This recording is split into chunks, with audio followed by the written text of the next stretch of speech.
వనభారతి జనహారతికి రాష్ట్ర వ్యాప్తంగా విశేష స్పందన లభిస్తోంది. ఈటీవీ ఆంధ్రప్రదేశ్ ఈనాడు ఆధ్వర్యంలో పెద్ద ఎత్తున మొక్కలు నాటుతున్నారు. ఊరువాడ, కార్యాలయం, పాఠశాల ఇలా అన్ని చోట్ల పచ్చదనం నింపేందుకు ప్రయత్నిస్తున్నారు. విద్యార్థులు భారీ ప్రదర్శనలతో పర్యావరణ పరిరక్షణపై అవగాహన కల్పిస్తున్నారు. వనభారతి జనహారతి ఉద్యమం జోరుగా కొనసాగుతోంది. ఈ స్ఫూర్తితో కర్నూలు జిల్లాలో పెద్ద ఎత్తున మొక్కలు నాటే కార్యక్రమం చేపట్టారు.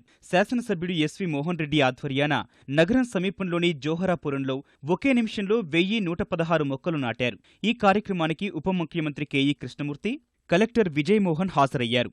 వారు కూడా మొక్కలు నాటారు.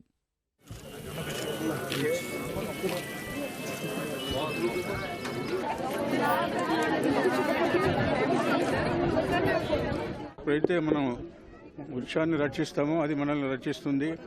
అదేవిధంగా వృక్షం పెరిగినప్పుడంతా కూడా పండ్లు ఇస్తుంది, కాయగూరలు ఇస్తుంది, తోట మనకు ఆకులు ఇస్తూ ఉంది. అన్ని రకాలుగా వృక్ష సంపద మనల్ని కాపాడుతుంది. అన్నిటికంటే ముఖ్యం, ఎక్కడైతే వృక్షాలు పెంచినామో అక్కడ వర్షాలు వస్తాయని చెప్పే భావన ఉంది. కాబట్టి దానికోసమే ఈరోజు కంప్లీట్గా 2 రాష్ట్రాల్లో కూడా ఈ యొక్క అంశాన్ని బాగా గ్రహించి 2 రాష్ట్రాల్లో కూడా ఈ కార్యక్రమాన్ని పెద్ద ఎత్తున జరుపుతున్నారు. అందుకోసం ప్రజలందరూ కూడా దీని యొక్క ప్రాముఖ్యతను గుర్తించి అందరూ కూడా తాము నాటిన మొక్కల్ని రక్షించే విధానం కూడా అలవర్చుకోవాలని చెప్పి నేను మనవి చేస్తూ ఈ యొక్క కార్యక్రమం సక్సెస్ఫుల్ కావాలని చెప్పి కోరుతున్నాను.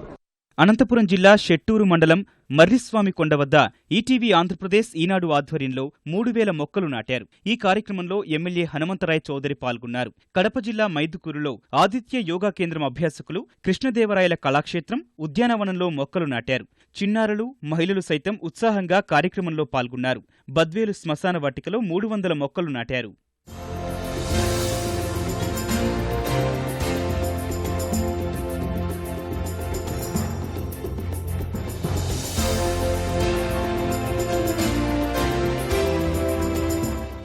విజయవాడ పటమటలో శ్రీచైతన్య విద్యాసంస్థల ఆధ్వర్యంలో వనభారతి జనహారతి కార్యక్రమం నిర్వహించారు.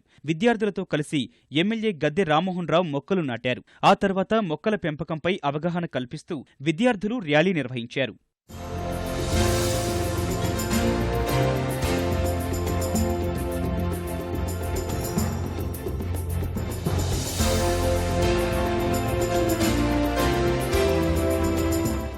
విశాఖలో వనభారతి జనహారతి స్ఫూర్తితో యోగా భారతి ట్రస్ట్ ఆధ్వర్యంలో మొక్కలు నాటారు. ఎంవీపీ కాలనీలోని తీతిదే కళ్యాణ మండపం ఆవరణలో ట్రస్ట్ సభ్యులు మొక్కలు నాటారు.